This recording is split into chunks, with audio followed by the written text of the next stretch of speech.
बिस्मिल्लाहिर्रहमानिर्रहीम, अस्सलाम वालेकुम। Welcome back YouTube channel RJ Mahvish. अपनी कहानी को आगे बढ़ाती हैं। इस तरह से प्यारी सी यूट्यूब फैमिली जो यूट्यूब चैनल आरजे महविश आज आप सब बहन भाई देख रहे हैं, इसकी शुरुआत हुई, इस पर फर्स्ट मेरी वीडियो अपलोड हुई तो कैमरामैन मेरी बन गई थी मुस्कान ज़ारा, और जो है वीडियो वगैरह जैसी तैसी हम दोनों माँ बेटियों ने मेहनत जारी कर दी। रोजाना जैसे ही हम घर के काम से फ्री होते थे, कभी मेरी फूफो का घर था वहां वीडियो बनाने निकल जाते थे, कभी घर में हमें कुछ समझ तो थी नहीं कि इतना कि क्या होगा क्या नहीं होगा, लेकिन फिर भी मेहनत शुरू कर दी।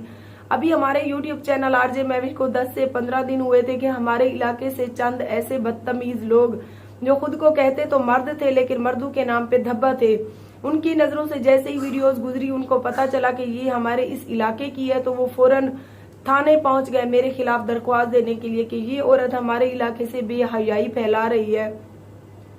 मुझे थाने से बुलावा आ गया। जब मैं थाने में गई तो मैंने सारी बात थानेदार के सामने रख दी कि मेरे इस तरह से छोटे छोटे 5 बच्चे हैं, मेरा शौहर जो है नशई था, उससे मेरी तलाक हो गई है, मेरे सर छुपाने का ठिकाना नहीं है, मेरी इतनी सारी जरूरियात जिंदगी हैं, तो मैं कोशिश कर रही हूँ, बाकी आगे अल्लाह पाक बेनियाज है। तो यकीन करें मुझे आज भी थानेदार की वो बात नहीं भूलती।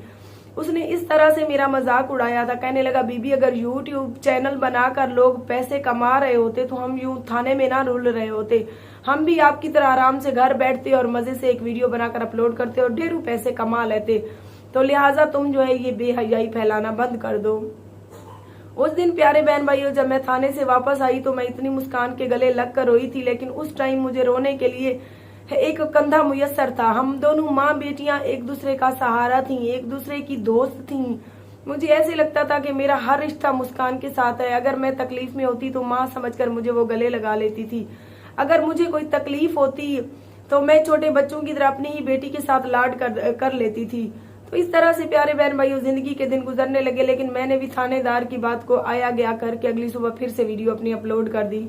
जैसे ही उन चंद बेगैरत मुखालफों को पता चला कि ये तो अपनी ढिठाई पर कायम है, ये तो फिर से वीडियोस बना रही है, हालांकि मैं उनकी बहन नहीं थी, बेटी नहीं थी, है उनके कोई रिश्तेदारों को या उनकी बहन बेटियों को इस फील्ड में नहीं लेके आई थी, एक हालात की मारी हुई थी, लेकिन सिर्फ उनका मकसद था कि इसको सताएं, इसको तंग करें, लिहाजा ये हमारे कदमों में आकर गिरे और हम जैसा इसको कहें वैसा करें। ये हैं कुछ इस इलाके के लोग जो एक औरत को कामयाब होता नहीं देख सकते, एक औरत को मेहनत करता नहीं देख सकते। अगर वो इतने ही इज्जतदार होते तो डीजी खान में हर जो गलत काम करने वाला अड्डा है वो बंद हो जाता। अगर वो लोग इतना मुआशरे को सुधारने वाले होते तो प्यारे बहन भाइयों वो लोग मुख्तलिफ तरीकों से मुझे तंग करने लगे। मेरे दरवाजे पे आते थे, मेरे दरवाजे में पत्थर मेरे घर में पत्थर फिकवाते थे।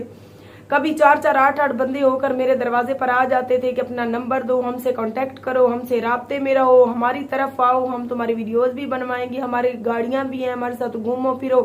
लिहाजा 1 महीना हुआ था मुझे चैनल बनाए हुए, इन लोगों ने मुझे जलीलो ख्वार करना शुरू कर दिया और अभी तक कर रहे हैं, ऐसे बेगैरत हैं। तो मैंने अल्लाह पाक का शुक्र अदा किया, सब्र के साथ मैं उनको डांटती थी, डिपटती थी। तंग आके फिर जब उन्होंने मुझे ज्यादा तंग करना शुरू कर दिया तो मैंने उनके खिलाफ फिर थाने में दरख्वास्त दे दी। उस थाने पर दरख्वास्त के ऊपर उस टाइम का जो है ना डीएसपी था मुनव्वर बुजदार, अल्लाह पाक उसकी लंबी जिंदगी करे।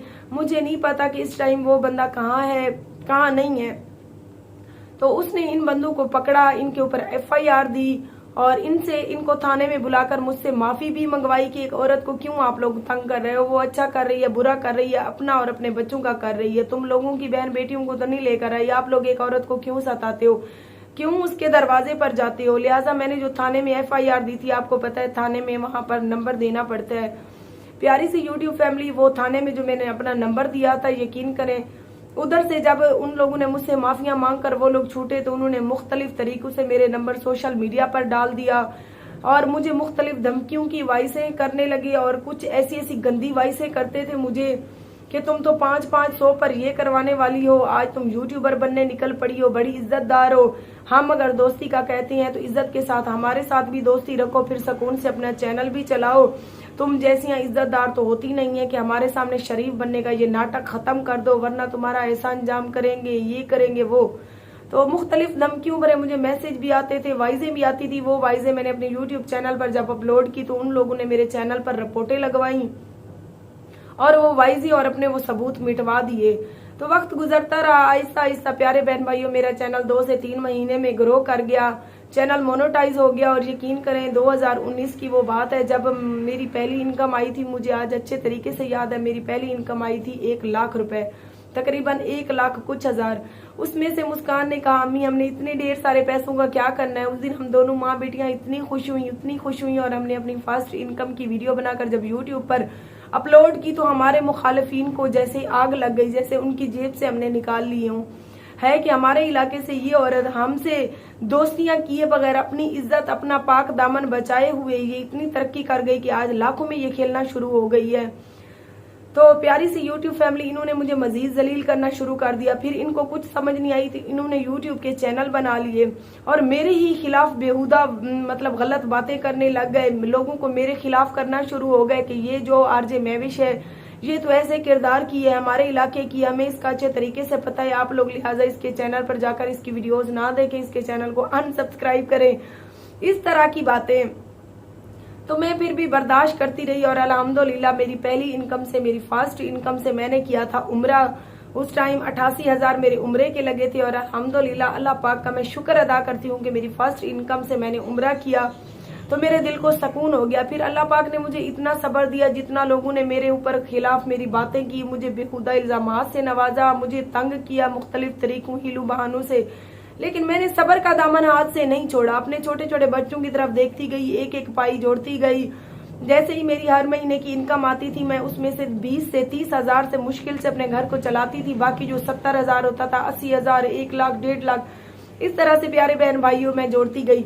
मुझे और मुस्कान को आज भी अच्छे तरीके से, मेरे प्यारे बहन भाइयों मुझे याद है कि मुस्कान एक स्टील वाला डोल जो अभी हमारे घर में पड़ा है, उस डोल में हम आहिस्ता आहिस्ता पैसे रखते थे और हमने जमीन में गड्ढा खोदा हुआ था, जमीन में हम पैसे छुपा देते थे क्योंकि हमारा टूटा फूटा हुआ एक कमरा था और डेली की हमने वीडियो बनानी होती थी।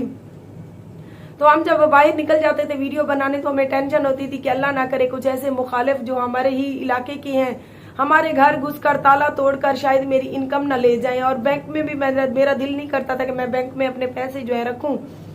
तो मैं कहती थी कहीं भी कभी भी किसी वक्त मुनासिब रेट पर मुझे कहीं प्लाट मिल जाए तो मैं ले लूंगी। तो आहिस्ता आहिस्ता हम एक एक पाई, यकीन करें मुस्कान ज़ारा को जब मैं कहती थी बेटा कुछ चीज ले लो, कुछ पैसे ले लो, कुछ चीजें मंगवा लो अपने खाने के लिए, तो मेरे हंसकर गले में बाहें डाल देती थी, अम्मी क्या आपके हाथ की जब रोटी खाती हूँ तो मेरा पेट सारा दिन भरा रहता है। और मैं हंसने लग जाती थी मुस्कान के तुम्हारे हाथ की टेढ़ी मेढ़ी रोटियां जब मैं खाती हूँ तो मेरा पेट भरा रहता है। और हम दोनों माँ बेटियों ने गर्मियों के जो कपड़े लेने होते थे, बस 3 से 4 सूट ले लेने होते थे, वो कभी अगर मुस्कान ने पहने होते थे तो हमारे घर में मशीन थी, वो फिटिंग करके पहन लेती थी और वही सूट अगली वीडियो में मैं खुला करके पहन लेती थी। अगर आप मेरे YouTube चैनल के पुराने सब्सक्राइबर हैं तो आप देख सकती हैं एक ही सूट कभी मुस्कान ने पहना होता था, कभी मैंने। इस तरह से हमने कंजूसी की। तो यहाँ पर जिस घर में अब इस टाइम मैं बैठी हूँ, प्यारे बहन भाइयों, ये प्लाट हमें किसी ने बताया, हमारा एक भाई बना हुआ था, उसने कहा कि बाजी यहाँ पर सस्ते प्लाट मिल रहे हैं। तो मैंने कहा कि तुम बात करो। उस टाइम मुझे आज भी याद है मेरे पास थे तकरीबन 7 लाख रुपए जमा मैं कर चुकी थी। यहाँ पर हमने पता करवाया तो उस टाइम मरला था जमीन का 1,65,000। तो कुछ जानने वालों को बीच में डालकर और कुछ उस आदमी को मैंने अपनी जिंदगी का हवाला दिया। तो वो तरस शख्स था, DSP था, उसने हमें 1,60,000 रुपए में तब ये मरला दिया था, आज से 3 से 4 साल पहले। तो मैंने अपनी ये जमीन खरीद ली। तो मैं बहुत ज्यादा खुश हुई जिस दिन मैंने ये प्लाट खरीदा। मुझे ऐसे लगता था कि मैंने पूरी दुनिया को खरीद लिया अपनी मेहनत से। मैं अपनी एक जन्नत बनाने जा रही थी। हम दोनों माँ बेटियों को कोई दुनिया का होश नहीं होता था, कोई हमारे बारे में बुरी कर रहा है, कोई अच्छी कर रहा है। हम अपनी जिंदगी में अपनी दुनिया में मगन हो गए। दोनों माँ बेटियां सहारा हो गई एक दूसरे का। हमें फिर मुख्तलिफ चैनल्स से ऑफरिंग होने लगी क्योंकि जब मैं अपने चैनल से वायरल हुई तो हमारे इलाके में कोई ऐसी औरत इतनी नहीं थी जो यूट्यूब की फील्ड में आती। तो मैंने अपने हालात को देखते हुए कि मैंने आगे घर भी बनाना है और मुख्तलिफ ज़रूरियात ज़िंदगी भी पूरी करनी है, मैंने फिर शाह सदरुद्दीन के चैनल वाले थे फिक्र सराइकी वाले, मैंने उनको भी हाँ कर दी। उन्होंने महाना पर मंथ 30,000 मुझे देना शुरू कर दिए। फिर वो लोग जब मुझे बुलाते थे शूटिंग के लिए तो उन लोगों के साथ भी मैंने फनी ड्रामों में काम करना शुरू कर दिया, इसलिए कि वहां से भी कुछ ना कुछ आ जाएगा जिससे मैं जल्द अपना घर जो है बना पाऊंगी। तो देखें प्यारे बहन भाइयों, कितनी जद्दोजहद की मैंने और मेरी प्यारी मुस्कान ज़ारा ने। वो माँ बनकर बच्चों को संभालती थी और मैं बाप बनकर सारा दिन रुल कर अपने भी यूट्यूब चैनल की वीडियो बनाती थी। साथ में पर मंथ के ऊपर उनके साथ भी काम करती थी। 2 दिन बाद 3 दिन बाद जब भी वो लोग कॉल करते थे मैं उनके यहाँ जाकर शूटिंग करती थी। तो काफी लोगों ने मुझे धमकियां भी दी, काफी लोगों ने मुझे बुरा भला भी कहा कि शाह सदर दीन के लोग बहुत बुरे हैं, जालिम लोग हैं, वो तो ऐसे ऐसे हालात कर देती हैं औरतों के, लिहाजा तुम उनके साथ काम ना करो। जिस इलाके से मुझे धमकियां मिली, मुझे डराया गया कि इस इलाके के लोग खतरनाक हैं, आज तक उन लोगों ने मुझे इतनी इज्जत दी जितनी मेरे अपने इलाके ने नहीं दी। उन लोगों ने अगर मुझे बहन बनाया तो यकीन करें आज तक उनका और हमारा एक अच्छा रिश्ता और अच्छा ताल्लुक चल रहा है। जितनी शाह सदर दीन के इलाके से मुझे इज्जत मिली इतनी मुझे डेरा गाजी खान के किसी इलाके से नहीं मिली। वो लोग इतनी मेरी इज्जत करते थे, महाना पर मंथ 30,000 मुझे देते थे। साथ में जब भी मैं जाती थी मुझे पेट्रोल का 1,000 देते थे, खाना खिलाते थे। साथ में मेरे अपने चैनल की भी प्यारे बहन भाइयों वीडियो बन जाती थी।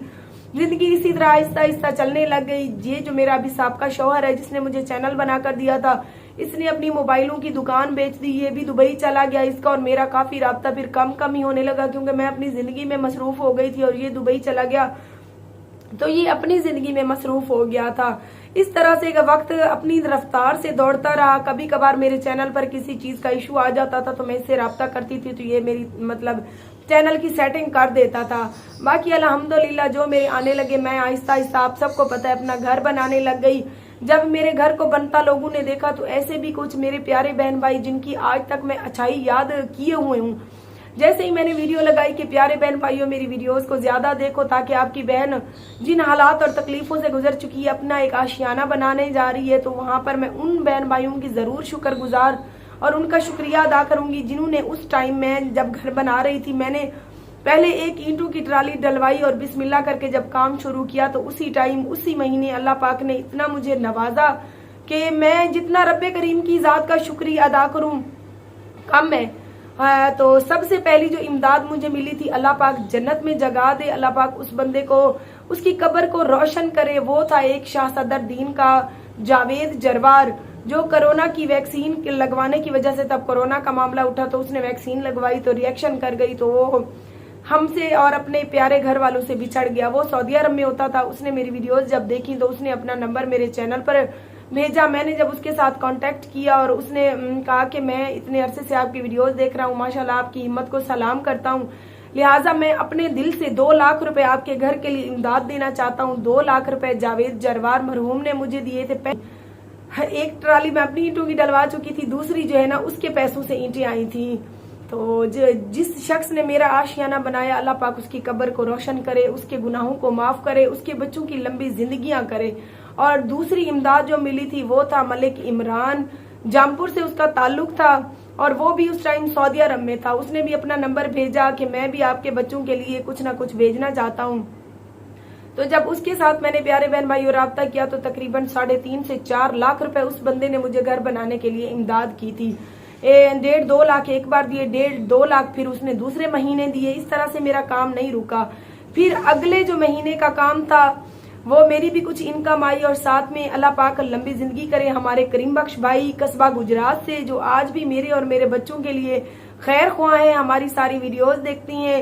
एज राय अल्लाह उस बंदे ने, वो स्कूल टीचर था, रिटायर्ड स्कूल टीचर है मेरे ख्याल में, या मुझे उसके बारे में इतना नहीं पता।